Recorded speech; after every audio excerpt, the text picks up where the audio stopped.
Welcome to the Great Detectives of Old Time Radio. From Boise, Idaho, this is your host, Adam Graham. If you have a comment, email it to me, box13@greatdetectives.net. Follow us on Twitter at Radio Detectives and check us out on Instagram. Instagram.com/Great Detectives. I do want to encourage you to check out our t-shirts. We have several designs that are available. We have our standard t-shirt at t-shirt.greatdetectives.net. We have the Johnny Dollar anniversary t-shirt at yourstruly.greatdetectives.net. The Joe Friday Never Said Just the Facts Ma'am t-shirt at friday.greatdetectives.net. And then we also have the Famous Investigator t-shirt over at famous.greatdetectives.net. And we have each available in a variety of sizes and colors, so check it out over at the appropriate page. Now let's get into this week's episode of Yours Truly, Johnny Dollar. And this is actually where we finished John Lund's run last time. The original air date is August the 3rd, 1954, and the title is The Hampton Line Matter. Hi, this is Jim Conway. Now, I'm no magician, but I can give you the open sesame to top entertainment. Just remember the magic numbers 780 on your dial every weekday morning at 7. You'll hear the best in music, news, and humor, plus frequent time and temperature reports. Now, there's no hocus-pocus about it, folks. The listening's fine from 7 to 9 on WBBM. We invite you to listen now to yours truly, Johnny Dollar. Wrigley's Spearmint Chewing Gum, the refreshing, delicious treat that gives you chewing enjoyment, presents for your listening enjoyment John Lund as Johnny Dollar. Jack Loring, Johnny. You'll have an easy time earning your money on this one. All you have to do is fly up to Sault Ste. Marie and sit around looking important while the Coast Guard does all the work. All the work on what? Why, a fellow by the name of Carl Richards set off a bomb on an ore boat, the Hampton Queen. Damages amount to some $56,000. We're covering the Hampton shipping lines on it. Well, if the Coast Guard's handling it, what do you want me there for? Just a formality. Richards disappeared after the explosion. Only quite some time before the Coast Guard picked him up. There won't be anything for you to do. A real snap. Yeah, I've heard that before. But somehow it never turns out that way.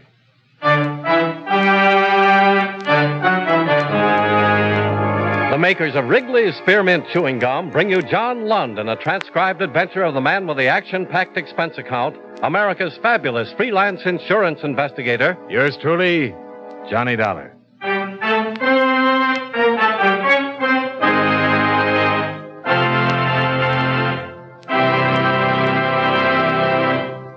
Friends, the makers of Wrigley's Spearmint Gum present these weekly adventures of Johnny Dollar because they know that millions of you enjoy Johnny Dollar. That's true of Wrigley's Spearmint Chewing Gum, too. It's enjoyed by millions, day in and day out. People find that chewing on a smooth, delicious piece of Wrigley's Spearmint Gum somehow makes time pass more pleasantly. Whether you're working, driving, shopping, or just taking things easy, that good, tasty chewing gives you enjoyment and satisfaction. So always keep a package of Wrigley's Spearmint Chewing Gum handy. And whenever you want a refreshing, delicious treat, chew a stick. You'll like it. You really will.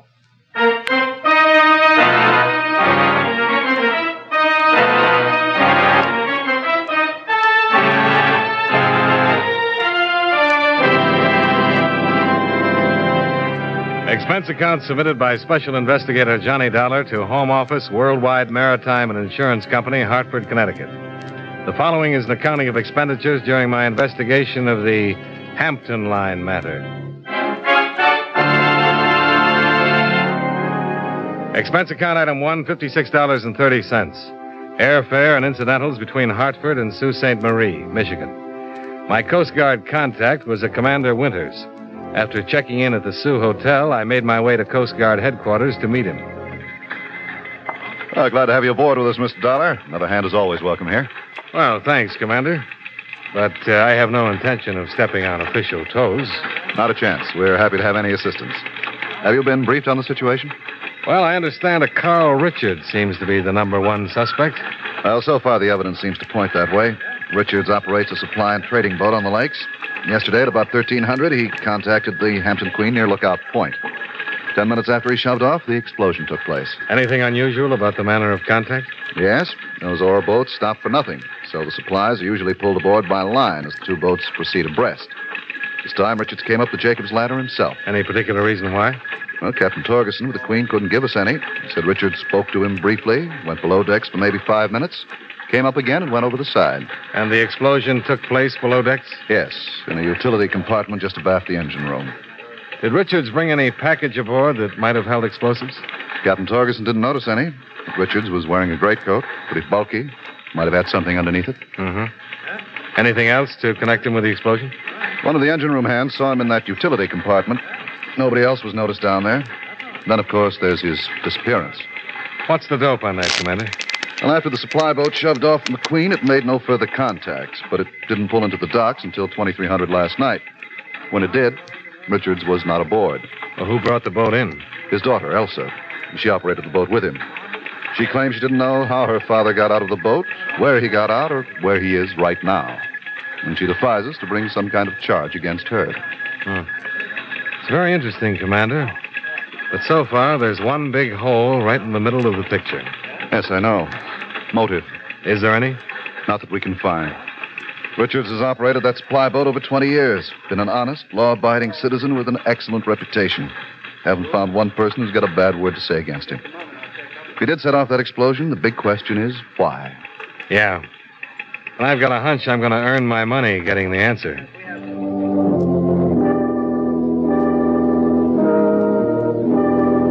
The Richards supply boat was a powerfully built all-weather water bug, about 65 feet in length, tied up at a private dock not too far from the Coast Guard station. The deck was crowded with miscellaneous crates and cartons that seemed to contain everything from clean laundry, oranges, and sacks of cement to bouquets of fresh flowers. I couldn't see anyone around, so I hopped aboard and headed toward the small cabin up forward. Before I reached it, however, the cabin door opened. Yes? What is it? Are you Miss Richards? That's right. Who are you? My name is Johnny Dollar. I've nothing to say to you, Mr. Dollar. Well, how do you know? I haven't told you what I'm here for yet. It's about my father and the Hampton Queen, isn't it? It's got something to do with that, yes. Then I've nothing to say. The truth never hurt an innocent man. You're not interested in the truth. You've got a job to do. Get the man who tried to blow up the Hampton Queen. Now I've got work to do, Mr. Dollar. If you're all through wasting our time, suppose you shove off. Well, that sounds like as good an idea as any. You carry quite a mixed cargo, don't you, Miss Richards? Sailors on ore boats don't have much chance to get ashore. They need a lot of things. Yeah, I suppose. But I was wondering about that crate over there on the starboard side. What about it? What would a sailor on an ore boat want with blasting powder?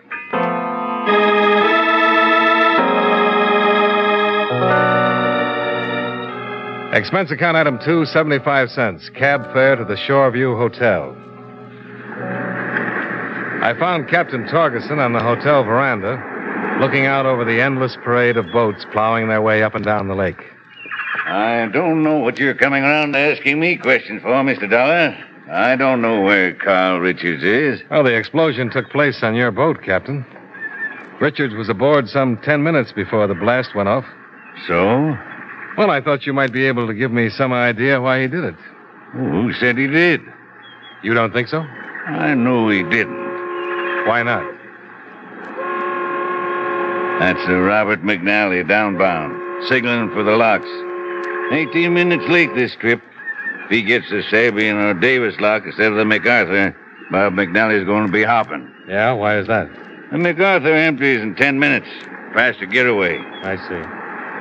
We were talking about Carl Richards. I've known him 25 years now. Know the man inside and out. He didn't do it. And why did he come aboard the Hampton Queen? Didn't say. Any idea why he went below decks? No. Well, it seems to me you'd be curious. I figure a man's business is his own till he decides to share it with someone else. That's all you've got to say? Well, you might think about a couple of things. Oh, I'll be glad to. The blast went off in an empty storage compartment. Buckled a few plates, broke some oil lines. Gonna tie us up in dry dock for maybe a week, 10 days. Uh-huh. If somebody wanted to do some real damage, the engine room's only a step away. Could have knocked out a whole bank of diesels with the same powder. Something to think about, Dollar. Yeah. And what was the other thing? Carl Richards came to the Sioux 25 years ago. Married, started this supply boat business, raised a family. In all that time, he never said a bad word against anybody. Never cheated a man out of a penny. Lived a sober, industrious life. What could a man like that set off a charge of powder aboard an old boat for? I'll trade one of my questions for yours, Captain. Oh, what is it? Why did he disappear?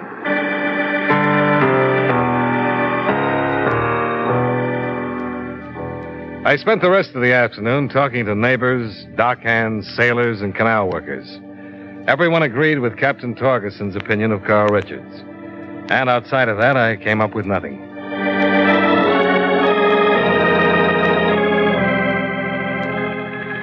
By the time I got back to Coast Guard headquarters, it was getting dark. Commander Winters was still on duty. Well, how have you been making out, Mr. Dollar? Well, I'm beginning to feel less like an investigator and more like a persecutor with every stop I make, Commander. Yes, I know. Couldn't ask for a finer reputation than Richards has had in the Sioux for the past 25 years. But then our job's not to judge him, just to apprehend him. Yeah. Anything new at this end? Not a thing. Still no trace of him. What's Elsa Richards been doing? She took the supply boat out this afternoon, made a number of routine contacts with ore boats, got back to the dock about half an hour ago. Nothing suspicious or untoward about any of them. Well, that's a big help. Uh-huh. Now, come in.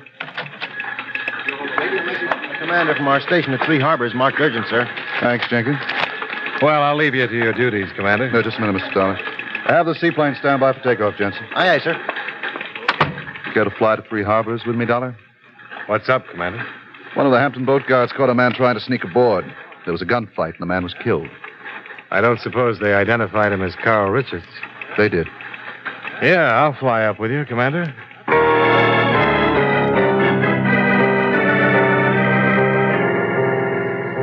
Our first stop was the Richards supply boat, where we picked up Elsa. When we got to the Coast Guard landing docks, the four-place seaplane was ready, and we took off for Three Harbors, Minnesota. Elsa didn't speak during the flight and showed no emotional reaction when we put down at the Hampton Line docks and made our way to the guard offices.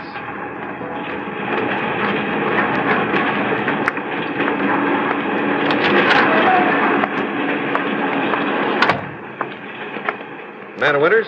That's right. I'm Bill Fraser, Commander, the guard who shot that suspect earlier this evening. I'm glad to know you, Mr. Fraser. This is Miss Richards, Mr. Dollar. How are you, Mr. Fraser? Mr. Dollar. Sorry we had to meet under these circumstances, Miss Richards. Where is he, Mr. Fraser? We have a day room back here. In here, Miss Richards. Do you mind if I go in alone first? Oh, yes, no. Thank you. Yeah, it's real rough. I wasn't expecting to run into Richards' daughter. You made a positive identification? Yeah, I got his wallet in the desk over here. Has the usual identification cards in it, driver's license, the rest of it. What were the circumstances, Mr. Fraser? Oh, I was standing the night watch when I saw this dinghy trying to sneak in under the stern. I hailed it and got a shot in return for my troubles. Fired back, got a lucky hit. Any explosive in the dinghy? Yeah, blasting powder. When I saw that, I thought of Carl Richards. When I got him ashore, we found the proof. Uh-huh. Well, that seems to tie this one up, Mr. Dollar. We may never know why Richards was doing it, but there's no doubt now that he was. It looks like it, Commander. That mean you have some reservations? No, not particularly. I'm just wondering why he was up here in Three Harbors. Well, outside of the Sioux, it's the closest point to the Canadian border. Might have been intending to head there after he got through. Oh, excuse me. Hampton line. Oh, yes, just a moment, please. It's for you, Commander. Thanks. Commander Winters.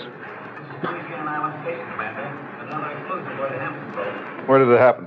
Just off the heading point above the island. Okay, send a cutter out. We'll be there as quickly as possible. You're not through earning your money yet, Dollar. More trouble? Yes.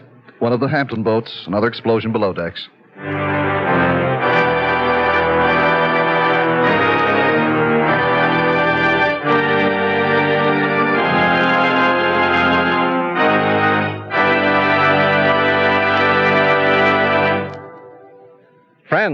to feel cool and fresh on a hot summer day, it's important to keep your mouth and throat cool and refreshed. That's one reason it's a good idea to keep refreshing Wrigley's Spearmint Chewing Gum handy. You can chew a stick of Wrigley's Spearmint Gum just about any time and any place. The lively, full-bodied flavor cools your mouth, and the pleasant chewing helps to keep your throat moist, gives you long-lasting refreshment. Chew Wrigley's Spearmint Gum often, every day, as millions do. By keeping your mouth and throat fresh, it'll help to keep you feeling cooler and more comfortable.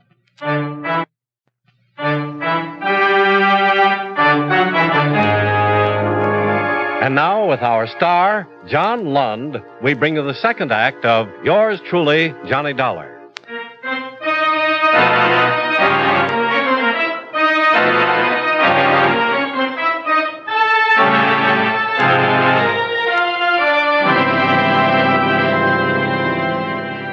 It took us approximately 2 hours to make it to Parisian Island in the Hampton boat, the James K.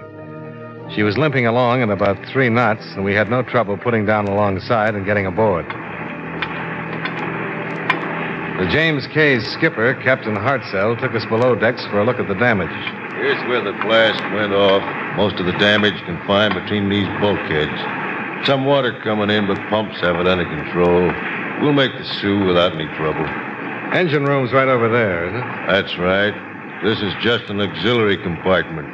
Well, there's no question about the setup being identical to the Hampton Queen. Yeah. What are these pipes up here, Captain? Auxiliary fuel and water. Most of the effect of the blast seems to be right there.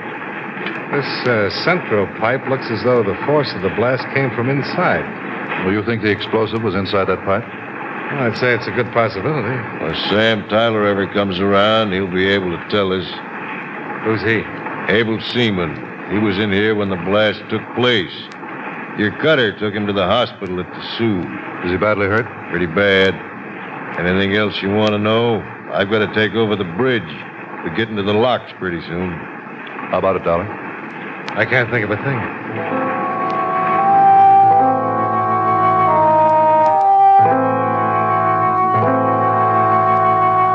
It was 2 in the morning when we got back to Sault Ste. Marie.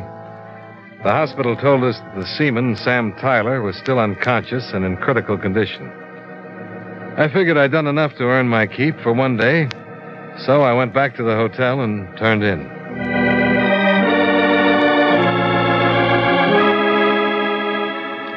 Expense account item 3, $1. Country-style breakfast at the Sioux Hotel Cafe. After my third cup of coffee, I put a call through to Commander Winters at Coast Guard headquarters. Well, we just got a report that they finished the Richards inquest at 3 Harbors. Didn't take them long, did it? No, verdict was justifiable homicide. Miss Richards set the services for this afternoon. We may have to disappoint her. Why is that, Dollar?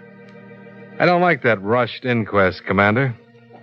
Suppose we see what an autopsy surgeon has to say.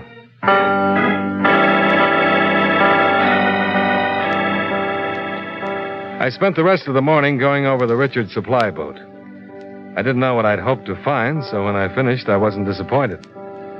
There was nothing aboard that clarified a thing for me.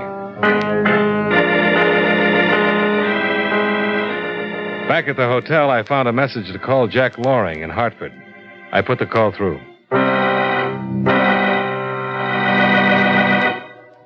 Say, what's going on there, Johnny? You falling asleep on the job?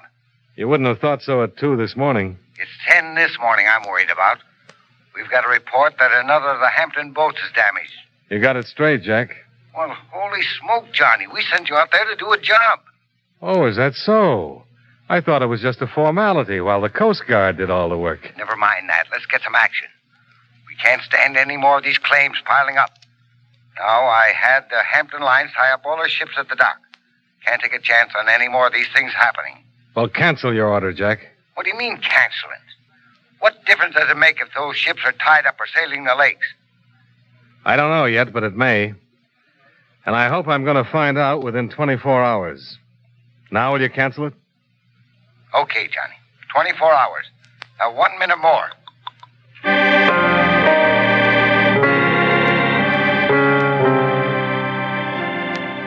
Another call to the Sioux Hospital brought the same information as before.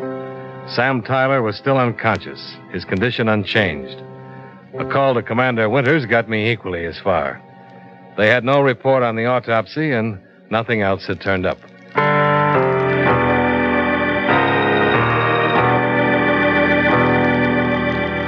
I went down to the dry dock where they had the James K. in for repairs and contacted Captain Hartzell. Oh, Carl Richards hadn't been aboard the James K. for close to 3 weeks. He made the downbound run to Erie. Time he came back, loaded up and headed toward the Sioux again. Yeah, it must have been at least 3 weeks. You didn't see Elsa Richards either? No, the supply boat usually contacts us at Lookout Point on the downbound run. We hadn't reached there when that thing blew up below decks. Uh-huh. You have to turn in a checklist of all men aboard for the Union, don't you, Captain? Yeah, that's right. You mind if I have a copy of it? No, glad to. Don't see what you're going to get out of it, though. I'm not sure I do, either.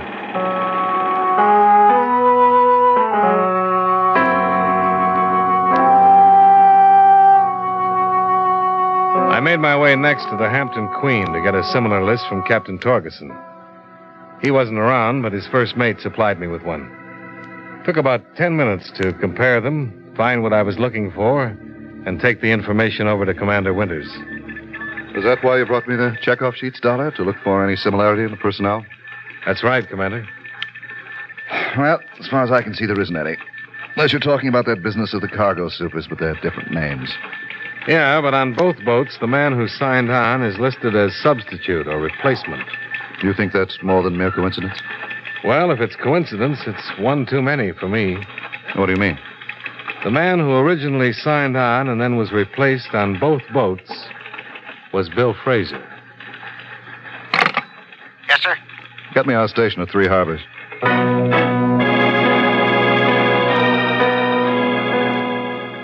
Took about a half hour for Three Harbors to come back with the requested information. It supplied us with more information than we'd gathered in all the hours since I first hit the Sioux. You were right about the autopsy, Dollar. Carl Richards died from drowning, not from gunshot wounds. They were fired after death. What about Elsa? She chartered a private plane right after her autopsy request came in and took off for the Sioux. And Bill Fraser? His replacement on the Hampton Queen was involuntary. He asked for relief of duty to serve as guard when the James K. shoved off. Have they put him under arrest? We were a little late. Yeah, why's that? Seems his testimony for the inquest was taken through deposition. He sailed aboard the Agnes Hampton at 2100 last night. We started to move fast, heading for the Richards supply boat and Elsa Richards. We learned she'd shoved off and headed out into Lake Superior 2 hours before.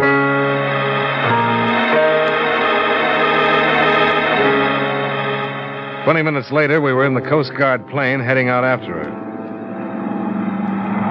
Looks like it'll be a close one, Dollar. You better make it, Commander. What do you figure will happen if we don't? Well, she'll make contact. Fraser will get aboard, and they'll be off for Canada.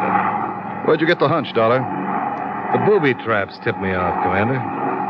The way those auxiliary oil pipes exploded from the inside. There had to be some reason for it. I suppose it makes sense. If Fraser was bringing in contraband from Canada concealed in those oil lines, the booby trap gimmick was perfect. If anybody got suspicious and tried to investigate, the evidence was destroyed. Yeah. And the supply boat made the perfect tie-up. One contact each downbound trip is all they needed. You think Carl was in on it? No, I doubt it. I think he was trying to cover up for his daughter. Probably set a delayed fuse aboard the Queen to destroy the evidence. And then she and Fraser... Yeah. Nice people.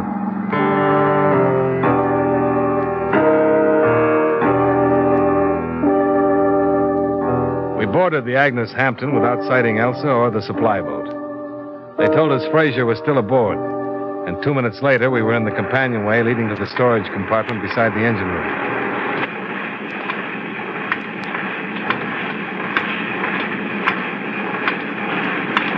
All right, hold it. You see him, Dollar? No. He's around the corner of the bulkhead. Go on back. Above decks.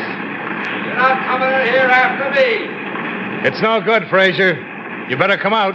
Not a chance. Either you come out or we come in after you. Better make it easy on yourself. That's a laugh. You take one more step, I'm blowing this ship sky high. The bluff won't work, Frazier. Those charges aren't big enough. Not this time, Dollar. I got a real charge in here now. I figured something like this might happen, and I'm taking no chances. You think he's bluffing? I don't know. If you think I'm kidding, just come on in here and try to dig me. Now, why don't you be smart and go on above decks? What if we do, Frazier? You can't get off the boat with that stuff.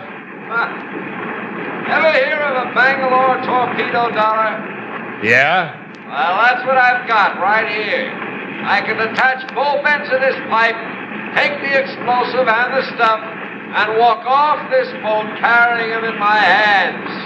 Anybody tries to stop me, I'll just pull the string. Looks like he's got a stymie. No, maybe not. If this boat's like the James K. and the Queen, he can't reach the auxiliary pipes from where he's standing. In order to get to him, he has to expose himself. It'll only be for a fraction of a second. Well, maybe that'll be long enough. Now, you keep talking. I'm going to edge my way up and try to take him. You can't shoot, Dollar. A ricochet could send it off. Yeah, I thought of that. What are you guys chinning about? You got nothing to talk over? There's only one place for you to go, and that's above decks. We still think you might be bluffing, Fraser. Well, go ahead and prove it. Come on in here and see what's going to happen. Now, look. Elsa Richards hasn't even got here with the supply boat yet. She may never get here. Ever think she might be playing it safe, heading for Canada by herself? That's a lousy bluff, Commander. With the stuff we got here, she's not going to take any run-out powder on me. She knows she won't. All right, Fraser, hold it. I warn you, Dollar. You all right, Dollar? Yeah, fine, Commander. Well, that deserves a nicely done commendation if I ever heard one. You got to him just in time. That's the trouble. I didn't. What? He got to the pipe before I reached him. Pretty lucky it turned out to be a dud.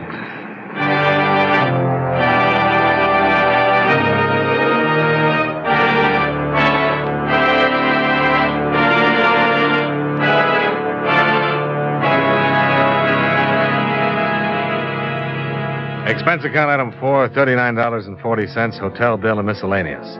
Expense account item 5, $61.10, airfare back to Hartford. Expense account total, $158.55. Remarks. As it turned out, Elsa Richards had run out on Frazier. The Canadian authorities picked her up 6 hours after she landed. She's already waived extradition and is heading toward the Sioux in custody. Yours truly, Johnny Dollar.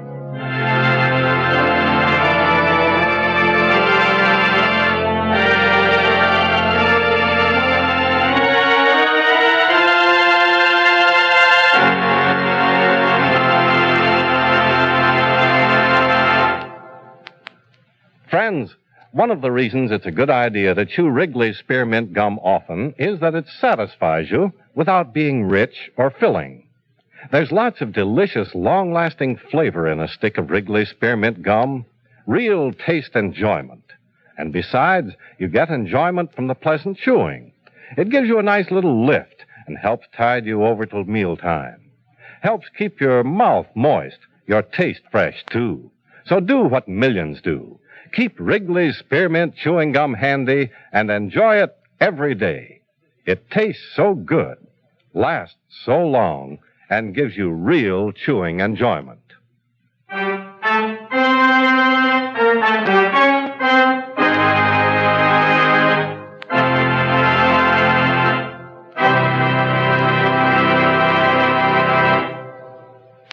Yours truly, Johnny Dollar, brought to you by Wrigley's Spearmint Chewing Gum, stars John Lund in the title role and was written by Sidney Marshall with music by Eddie Dunstetter. Featured in tonight's cast were Jim Nusser as Jack Loring, Hy Averback as Commander Winters, Lee Patrick as Elsa Richards, Ed Begley as Captain Torgeson, Clayton Post as Captain Hartzell, and Hal March as Bill Fraser. Yours truly, Johnny Dollar, is produced and directed by Jaime Del Valle.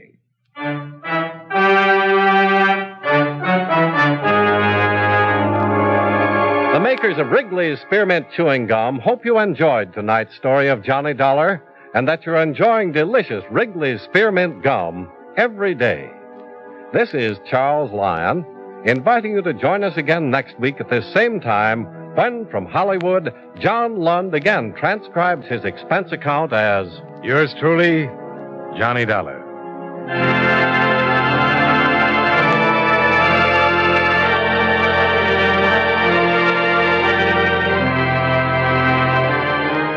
One of the loneliest feelings in the world is to answer that all-important mail call only to find you haven't received a letter from home. The Department of Defense and our USO are asking us to write now to someone we know who may be waiting now to hear his name at mail call. Be right, and right now. This is the CBS Radio Network. Welcome back. Pretty solid case. I don't get why insurance companies try to soft soap Johnny Dollar about assignments, because the fact is Johnny is a freelance insurance investigator who probably charges more than their full-time employees and is also a higher-end investigator. You have to imagine that his rates are pretty high. So if you're calling Johnny in, it's not because you expect the case to go super smoothly and you're 100% confident of that. And Johnny was right to throw it right back at him when the insurance company called him back. I thought the investigation was really well done, realistic, pretty solid and engaging. I did kind of have mixed feelings on the end because it's essentially a case where Johnny took a risk and things could have or perhaps should have gone tragically wrong, but he got really, really lucky. And I'm kind of reminded in a way of the end of the Carboniferous Dolomite matter, where he faced a similar decision as to whether to shoot in a dangerous situation. So I don't like the idea of the hero just getting very, very lucky all the time, as it's a bit of a plot convenience. Now we turn to listener comments and feedback. And we start out on Instagram, and I should say as a preface to this, that I was celebrating the fact that for the first time since coming to Spreaker, and actually the first time I've ever checked my stats, I had 1 million downloads in the 30-day period that ended January 17th. So I made an Instagram post celebrating that and thanking listeners for downloading. Brad writes, people are leaving the drivel of television and returning to old-time radio. Thank you for putting up the shows. I'm binge listening to Dragnet episodes and Johnny Dollar. Thanks a million. Well, thank you so much, Brad.